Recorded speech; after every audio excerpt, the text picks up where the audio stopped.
This week's Four Questions Journalist Spotlight is brought to you by Leff's Atlanta Media, Atlanta's best journalist database. Subscribe at leffsatlantamedia.com.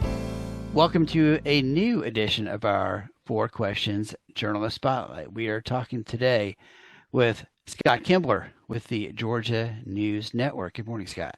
Good morning, Mitch. Thanks for having me. Absolutely. So I run into folks often who say, what is this Georgia News Network that I've been hearing about?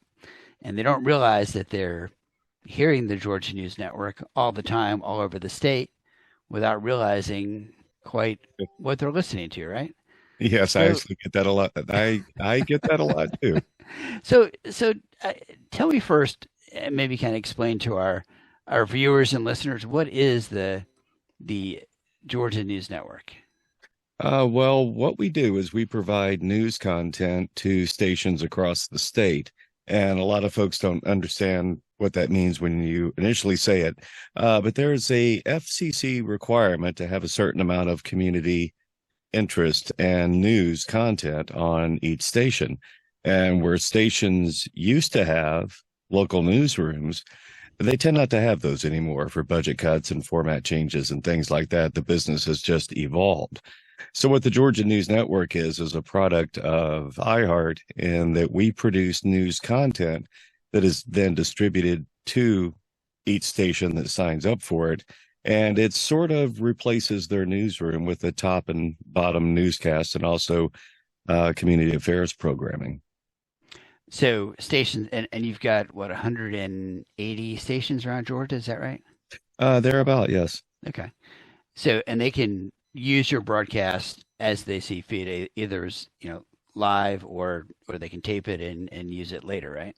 Yes. And one of the couple of the stations that I can think of that do for sure carry our news product as generally as we send it would be WLBB in Carrollton and WDUN in Gainesville are just a couple of the stations that carry our product. Yeah, I hear it a lot. I hear your work a lot on WDUN, which is up Gainesville area, right? Right. Yeah. So what is your job? What's your role at GNN? Well, my new job for about 4.5 months now is I am the executive producer of the Southeast State Radio Networks. Well, that sounds like a lot. It is a lot. How many Southeast State Radio Networks are there? Well, just about every state has one, but we specifically out of the Atlanta market cover Virginia, the Carolinas, Georgia, of course, and we do special programming for Tennessee as well. So you've been in this role for just a couple of months, but you've been with GNN longer, correct? Yes. During this stint, I've been with GNN for a little over 4 years now. Okay. And I know where you've been before, but for the benefit of our listeners, kind of walk us through kind of some of the other places you've been working radio over the last few years. Well, collectively, I have 14 years built up at WDUN, but I was also at CNN Radio. I was at WGST. For several years, I was at News Radio 106.7, which no longer exists. They sold that signal to a Christian radio conglomerate. Is that K Love or something like that? Is that yes, right? That's it. K Love. Yeah. So that was part of Cumulus, and I was on, and through Cumulus and the professional association there, I also did freelance reporting for Fox 5 for a time, probably 6 years, I guess. But I was on News Radio and on Fox 5 at the same time. How big is your staff there at GNN? I have 9 people under me. Most are local. We do have a few that are in outlying areas. We have an anchor that's based in Florida and also one that's based in Maryland that does product for the Southeast. And of course, we have software that we can all see. So if somebody needs to pinch hit, it's no problem at all for them to do that. And then there are like affiliated radio networks, right? As part of the iHeart umbrella, right? Is NBC News Radio still part of that umbrella? Yes. Okay. And it falls under the same department I do, which is News Okay. 24/7. And yes, and so NBC Radio and BIN also, the Black Information Network, falls under the same umbrella. Yeah, I hear BIN a lot. Sometimes we'll get clients on there, and those stories show up all over the country. I mean, just lots of what's the word? Repetition. Lots of yeah. It's one of those. Seems like it's every one of those every half hour. It'll pop up kind of things, right? Right. So you have the half hour options, the top and bottom of the hour news, as you do with, say, the Georgia News Network or the Virginia News Network. But BIN is also able to customize for each market. So if you're Columbus, Ohio, Chicago, just about any other given major city, that product can be customized by BIN, to be in that area. So you get a little bit of a local angle on a story that might have been created somewhere else. Yes. Yeah, a little bit, maybe a little bit of a wrap around it, or just a little bit of additional content. Actually they do for a lot of stations the entire newscast, where you would say, let's say a Gotcha.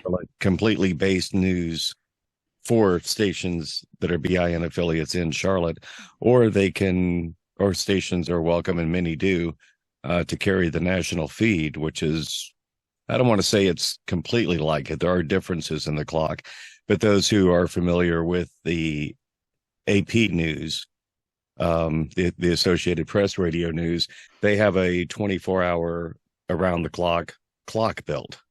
So BIN does a product similar to that, and that your whole station can be BIN all the time, which the old WGST signal, 640 AM, now WBIN in Atlanta, is that. So, so if you're someone who's either listening to GNN or has a story they think might be interesting for GNN, I often tell folks it's a little bit different than pitching, a WABE or WSB radio. Talk about how kind of what does the news story need to be really of interest for GNN? We look for stories that are of that would cover both the bases of interest and impact. Like there are stories like, case in point, they're building a new ag center at UGA. We just learned that today, from the Department of Agriculture, that they're investing a lot of money at UGA.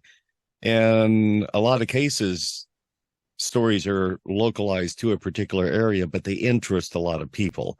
And Georgia being a very large agricultural state, I don't necessarily need to focus that on solely the Athens campus where they're building a new ag school, because of an agricultural state. That's of interest to really every region outside of the metro, which is just great because I can get a lot of use out of that. Would you say that, if I'm a company or someone pitching a story to you for GNN, that I should think about making it something that is interest not specifically to Metro Atlanta, but a little more of a statewide focus, or something that should be of interest to people outside of Metro Atlanta, as opposed to something, saying, hey, we're opening a new restaurant in Metro Atlanta, which is not necessarily going to be Right. not necessarily going to be of interest to people in Macon or Valdosta, right? Yeah, very much so. Yeah, localized stories, especially to Atlanta. Atlanta specific media is really good about covering that sort of thing. Like there's a mention in our news today about Merrimack's being damaged by, the recent rain that we had. And for Atlantans, that does mean something. They've probably been there. But yeah, the, the Merrimack story probably would not resonate well with Columbus or, with Savannah or with Macon. It's like, well, maybe they've heard of it, maybe they haven't. So that sort of story gets a mention, but something that could actually impact or interest people in the state, like the ag story we were just talking about, those are much more appealing to the Georgia News Network. Yeah, I mean, if the roof caved in at the Georgia Aquarium, that probably would be maybe more of an interest than Merrimack's. Yes. Although not to the people who work at Merrimack's, right? Um, Yeah, that's usually the kind of thing you hear like with heavy accumulations of snow, right? A roof collapse and like that. That was a weird one. Uh, and then I guess I want to make sure we talk about also you've got a couple of other kind of longer featurey kinds of opportunities that John Clark kind of manages. Do you want to kind of talk about those a little bit? Yeah, John oversees the special programming, and he's also the affiliate relations manager. So he's the one that travels across the Southeast and, shake hands and meets with the radio station folks far more often than I do. But yes, he does the special programming. And here locally, that would be Georgia Focus. And that's a half-hour program that we do that is specifically designed for stations to meet their community information requirements from the FCC. And those are shows that you would generally hear early Saturday morning or early Sunday morning. And case in point, something we touch on often, that has to really be of community interest more so than a news story. Like, trying to think of the name of the organization, but there's an organization here in the Tucker area of Metro Atlanta that they get together medical equipment like beds and wheelchairs, walkers, all kinds of aid assisting mechanisms, and they distribute it to veterans and the underprivileged, and they also have a lot of people that contribute to that organization. So we would fill up a half hour, and we do maybe 2 or 3 times a year with them, in which it's like, okay, if you're a person in need of this or know somebody that is, then we sort of give you the information that would put you in touch with that, but also let other people know that, hey, there are these organizations out here that do this community interest sort of thing. Right. So John's got the half-hour show, and then there's a Georgia Focus Extra, right? That's kind of a four-minute show. Right. That is a 4-minute add-on. Yeah. Because yes, we have stations. Actually, I was talking about this earlier today. We have stations that use exclusively the Georgia Focus Extra, as opposed to Georgia Focus, because it's just easier for them to place that 4-minute window. Yeah. And also still meet that FCC requirement for community interest programming. Yeah, and I find for if I have a client where they don't really have something to talk about for half an hour, but they can talk for 4 minutes and kind of cover it, then yeah, that's usually good for that kind of thing. But there's sometimes a client or an issue or an event or something that that they can talk about for 22 minutes that 30-minute show covers, right? You're right. And you guys cover legislative issues as well, is that correct? We do cover legislative issues as well, not as thoroughly as we have in years past. We've kind of expanded out of that a little bit, and that was just a matter of manpower.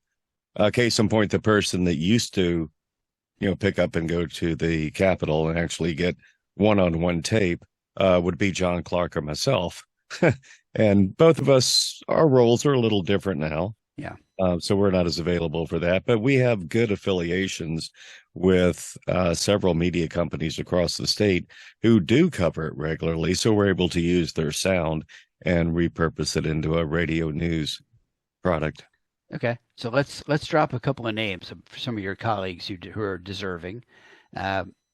I know you've got some folks who anchor during the week, and then different folks who do the weekends. Who does what there? Rebecca Hughes is one of our standouts here. She actually lives in South Georgia, and through technology, we're able to use her to anchor news in Virginia, but she also anchors a couple of other states when needed, and she does the special programming for the Virginia News Network. Okay. So we have Liz Kennedy, as a CNN veteran, another CNN veteran, as you and myself are. There's a lot of us out there. She was anchoring Georgia, and now she's anchoring North Carolina. Okay, and that's all done out of the Atlanta office as well. So yeah, we have a couple of standouts. Actually, we have one, Stephanie DeLuca, who was a longtime name that was heard with WGST for a lot of years.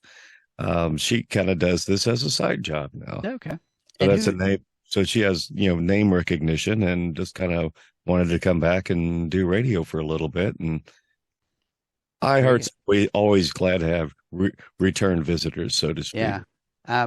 Who's your weekend person? We have Charlie O'Brien, who was a longtime institution over at Cox Media Group and WSB. He's one of our weekend folks, and Stephanie's another weekend person, and as is Thomas Cage, who's one of our newer additions. He's been with us for about 4 or 5 months now. He does Saturdays. So if someone has a story idea, is it best to go through you or go to the specific people? What do you recommend? It's best to go through me. Okay. And that tends to get farmed out from that location. But let's say you have a story in one of your organizations that you deal with that also deals with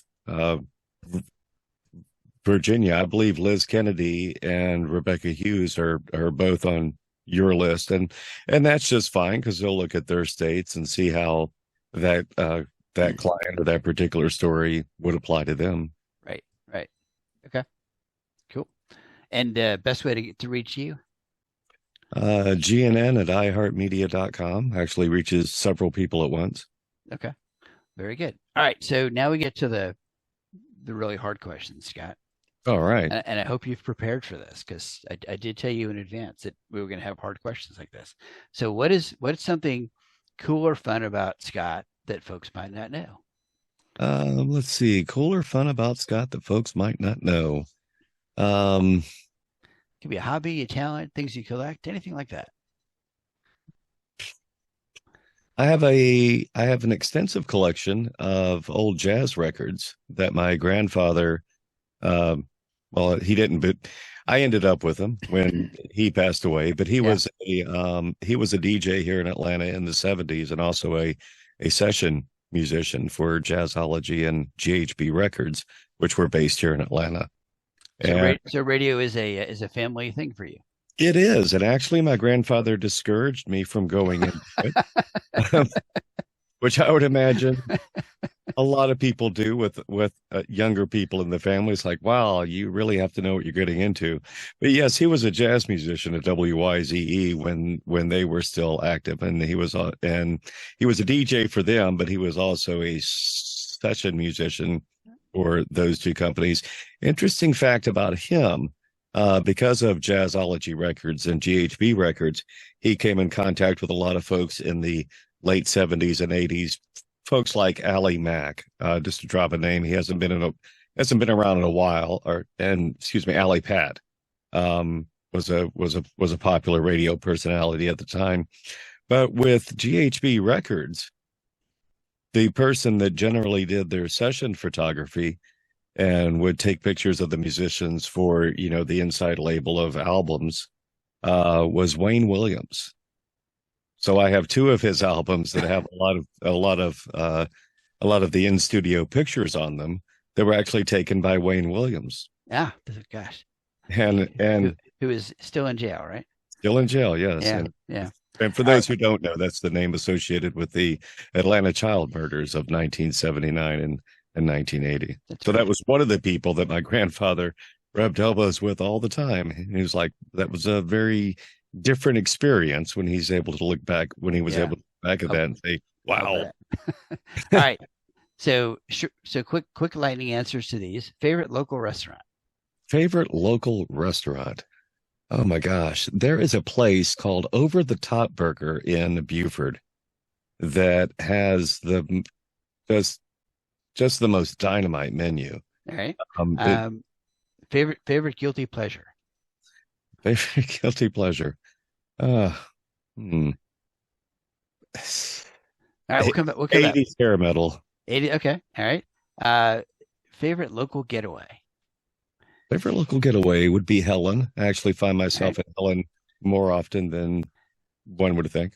And then favorite non-work hobby. Favorite non-work hobby, motorcycling, which I'm actually taking a break from right now, but I will get back to it. All right.